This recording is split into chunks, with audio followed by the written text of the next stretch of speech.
Bonjour les amis, bonjour et bienvenue sur cette nouvelle vidéo. Comment choisir ses chaussettes pour partir en randonnée?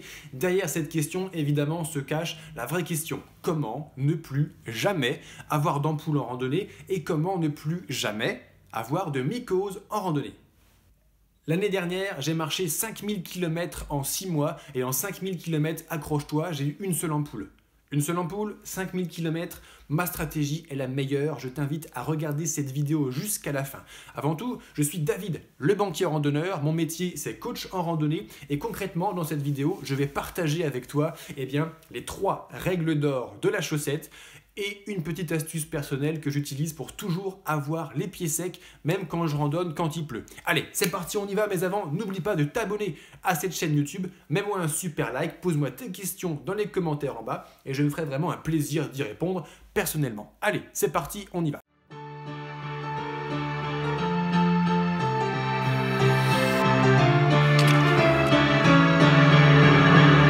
Pour commencer, comment ça marche une ampoule? 2 problèmes. Le frottement à sec ou mouillé. Donc le frottement ou l'eau. Le frottement, comment ça? Concrètement, lorsque tu marches, ton pied qui est à l'intérieur de ta chaussette, qui est à l'intérieur de ta chaussure, ça va frotter. Ça peut faire des ampoules. Mais également l'eau. Concrètement, lorsque ton pied commence à être humide, puis mouillé, est-ce que tu as une grosse sudation, beaucoup de sueur dans les pieds? Est-ce qu'il a plu? Est-ce que tu as traversé une rivière à gué? Dans tous les cas, une fois que l'eau est dans la chaussure, le problème est que ça fait... Et qu'est-ce que c'est le... Concrètement, ici, on a ton pied. Imagine que mes doigts, ce sont les orteils. L'eau, ça passe entre les orteils pour remonter. Et à chaque pas, c'est pareil. Ça repasse, ça repasse, ça repasse. Ça veut dire quoi? Ça veut dire que l'eau, par le frottement mécanique, va chauffer à haute température. Et rien que le frottement de l'eau chaude sur tes orteils ou sur le côté de tes pieds, ça va te foutre des ampoules. Une ampoule, qu'est-ce que c'est? C'est une brûlure. Regarde, tu prends tes 2 mains et tu les frottes. Frotte-les super vite. Franchement, ici, ça commence à brûler. Franchement, c'est une brûlure. C'est une brûlure comme quand tu fous tes doigts au-dessus de la gazinière, tu te brûles. Le corps est à 37,5 degrés. Quand tu l'exposes à une trop forte température, ça brûle. Pour se protéger, qu'est-ce que fait ton corps? Ton corps, il va faire son ampoule. C'est-à-dire qu'il va intégrer du liquide, un liquide qui est à la température corporelle, c'est-à-dire 37,5 degrés, qui va déjà refroidir effectivement la brûlure. Et dans un second temps... En cas de frottement prolongé, comme dans une chaussure en randonnée, l'ampoule va faire un tampon de pu entre l'objet qui frotte ton pied et le pied qui est brûlé. Donc ça fait une protection. De plus, c'est une zone très innervée. Ça veut dire quoi? Ça veut dire que ça fait mal, c'est de la douleur. Je ne sais pas si tu te souviens, la dernière fois que tu as marché 10 km avec des ampoules, t'en as chié, c'était dur. Allez, maintenant c'est parti, on va voir comment ne plus jamais revivre ça. La solution va se trouver, évidemment, tu l'as compris, dans la chaussette de randonnée. Avant de parler chaussures, parlons chaussettes. Tu trouveras sur ma chaîne YouTube, effectivement, des vidéos spécifiques, notamment à éviter les ampoules, une vidéo spécifique à bien choisir ses chaussures pour éviter tout type de blessure. Mais la chaussette, c'est 50% du job. Instinctivement, on se dit, pour pas avoir d'ampoule, il faut de bonnes chaussures. Je dis, pour pas avoir d'ampoule, il faut avoir de bonnes chaussettes et bien savoir les utiliser et avoir de bonnes chaussures. Allez, c'est parti, on y va.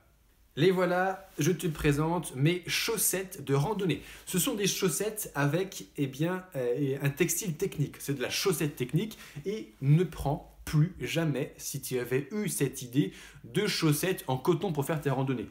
Le problème du coton, c'est quoi? Pendant la randonnée, tu vas suer. Oh oui, tu vas suer. Le coton, ça va absorber la sueur et ça ne va pas s'évaporer facilement. C'est-à-dire que ton pied va devenir de plus en plus trempé et comme on vient de le voir à l'instant, l'eau va chauffer, l'eau va faire de la friction, ça va te foutre des ampoules. Première chose. Deuxième chose, le coton qui va beaucoup retenir l'eau va en plus favoriser le développement de mycoses. Ah, les mycoses. Quand tu enlèves tes chaussures le soir déjà, bon, ça pue, c'est normal, tu viens de passer une journée en randonnée. Mais quand tu as une mycose, je ne te raconte pas le travail et l'hygiène et la contagion et tout le bordel que ça représente. Alors comment choisir tes chaussettes? On l'a vu déjà à l'instant, prends des chaussettes techniques et prends pas n'importe quelle chaussette technique. Il faut que tu prennes des chaussettes techniques noires. C'est extrêmement important la couleur. Il prend des chaussettes techniques noires. Tu trouveras dans un grand magasin de sport qui s'appelle Decathlon cette paire de chaussettes qui est la Fort Class 500 de chez Quechua. Alors ce n'est pas un programme d'affiliation, je n'ai pas été sponsorisé par Decathlon, je te parle de mon retour d'expérience. Depuis que j'utilise ces chaussettes techniques, je n'avais plus d'ampoule, alors qu'avant, avec mes grosses chaussettes en coton Artango à 2 € les 12 paires, j'avais des ampoules de 10-12 cm sous la plante des pieds. C'était une horreur. Avec ces chaussures, plus d'ampoules, et en termes de couleur, parce qu'on en était là, il propose le gris et le noir. Ne prends jamais de chaussettes grises, c'est de la merde. Pourquoi? Tes chaussettes, tu vas les utiliser. Sur une randonnée à long cours, tu vas les laver et tu vas les sécher. Avec une chaussette de couleur noire, tu vas capter plus de rayons solaires, tu vas gagner 30% de temps de séchage. Alors, si tu pars en randonnée un jour, on s'en fout, tu pars avec une paire de chaussettes. Tu pars 2 jours, tu as 2 paires de chaussettes. Au-delà de 3 jours, il va falloir faire ta lessive. Mais comment faire sa lessive pour laver ses chaussettes en randonnée? Va voir ma vidéo, la lessive en randonnée. Tu trouveras son lien dans la description de cette vidéo ici, où tu me vois à 4 pattes, en plein milieu des Pyrénées, dans un ruisseau de montagne, en train de faire ma lessive au savon d'Alep avec mes chaussettes. Je ne rentre pas plus dans le détail, on passe à la suite. Mais combien de chaussettes est-ce que je dois prendre pour partir en randonnée? C'est une excellente question, mais en vérité, elle est très mal posée. La vérité, le nombre de chaussettes, on s'en fout. Ce qui est important, c'est que tu respectes les 3 règles d'or de la chaussette, à savoir une par jour propre et sèche, une par jour. Mais une paire de chaussettes par jour. Imagine-toi, tu pars marcher 6, 8, 10, 12 heures. Imagine un peu l'état de tes chaussettes à la fin de la journée. En plus de cela, tu pars marcher randonner l'été. Il fait 20 degrés, 25, 30, 35 degrés. Imagine la sueur qu'il va y avoir dans tes chaussettes. Et enfin, tu marches à la montagne, tu as mangé 2000 mètres de dénivelé positif, tu as grimpé toute la journée. Imagine l'état de tes chaussettes à la fin de la journée. Une paire de chaussettes par jour de marche, c'est la première règle d'or. Deuxième règle d'or, c'est propre, mais une paire de chaussettes propres. Pourquoi? Comme on l'a vu, le problème des ampoules, c'est que c'est créé à partir du frottement. Là, ma chaussette, tu vois, elle est bien souple, elle est bien propre. Eh bien, figure-toi que si je ne la lave pas, elle va se raidir. Tu connais l'expression, quand quelqu'un a un pantalon dégueulasse, par exemple, tu dis il est tellement sale ton pantalon qu'il tient debout. Il tient debout, eh oui, parce qu'il est solidifié. À l'intérieur des fibres textiles ultra souples, la crasse. Alors la crasse, c'est quoi? C'est la sueur qui est l'humidité qui va choper toutes les poussières qui vont se déposer dessus. La crasse va se solidifier et par conséquent, ta chaussette va devenir en quelque sorte un solide. Mets des chaussettes en béton, tu vas voir les ampoules que tu vas avoir. Une fois que les chaussettes sont solides, ça augmente le frottement et comme on vient de le voir ensemble, ça augmente les ampoules. Troisième règle d'or, il te faut des chaussettes sèches. Bien sûr, c'est extrêmement important. Comme on l'a vu ensemble, l'eau va être un facteur d'ampoule, par conséquent, il faut absolument qu'elle soit sèche. Alors, comment est-ce qu'on fait pour sécher une paire de chaussures en randonnée? Ah, excellente question. 4 techniques de séchage. Soleil, vent, feu, aisselle. Le soleil, lorsqu'il fait chaud, tu mets tes chaussettes sur le dessus de ton sac à dos derrière. Avec le soleil, ça va sécher. Avec une chaussette noire, tu vas gagner 30% de temps de séchage. Ça veut dire quoi? Ça veut dire que d'avoir 6 heures de séchage en plein après-midi, plus que 4 heures. 2 heures, le temps peut passer à la pluie, à l'orage, il peut faire nuit, c'est très important. Achète des chaussettes noires. Deuxième type de séchage, le vent. Même s'il pleut, même si le temps est un peu humide, entre 2 averses, il y a un rayon de soleil et certainement du vent. Le vent, par convection, ça va sécher tes chaussettes. Troisième chose, le feu.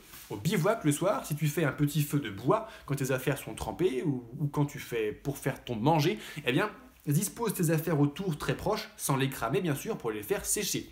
Même avec une buta. Si tu as du gaz et un brûleur pour faire ta bouffe dans ta gamelle tous les soirs, dispose tes chaussettes en hauteur autour de la casserole. Elles seront exposées à l'irradiation de chaleur de la flamme, ça va les sécher. Quatrième technique, les aisselles. Si elles sont encore mouillées et que c'est absolument urgent de les sécher, c'est beaucoup moins confortable, je ne te le cache pas. Tu mets tes chaussettes sous tes aisselles dans ton duvet la nuit. Avec ta chaleur corporelle à 37,5, ça va les sécher.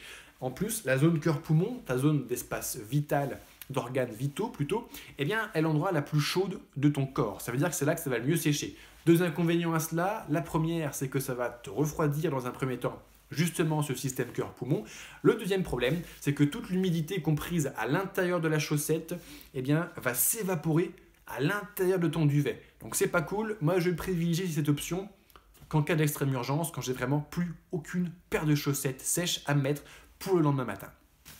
On vient de voir ensemble les 3 règles d'or de la chaussette, à savoir une par jour, propre et sèche. Et maintenant, je vais te donner une petite astuce que j'utilise.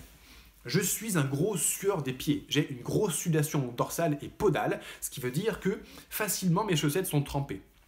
Pour minimiser les ampoules, et à nouveau, comme je te l'ai dit, en 5000 km de marche pendant 6 mois non-stop, j'ai attrapé une seule ampoule. Ça veut dire que tout ce que je suis en train de te dire, ça marche du feu de Dieu. Une petite astuce, c'est quoi ? À chaque fois que je vais à une pause, et j'en fais 3 dans la journée, j'enlève mes chaussures, j'enlève mes chaussettes. Le matin, en milieu de matinée, je fais une petite pause. Le midi, je mange, je fais ma petite pause, et pareil pour l'après-midi. J'enlève ma chaussure, je les aère en grand, je les expose au soleil, comme ça les chaussures sèchent.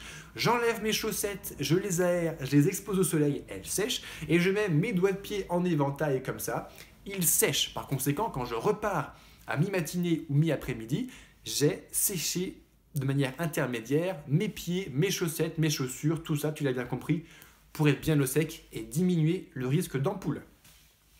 Voilà, je te remercie d'avoir regardé cette vidéo. Si ces vidéos de randonnée te plaisent, abonne-toi à ma chaîne YouTube, mets-moi un super like. À nouveau, n'hésite pas à me poser tes questions, je me ferai un plaisir d'y répondre personnellement. Allez, à très bientôt sur une prochaine vidéo et n'oublie pas que la vie est une grande randonnée.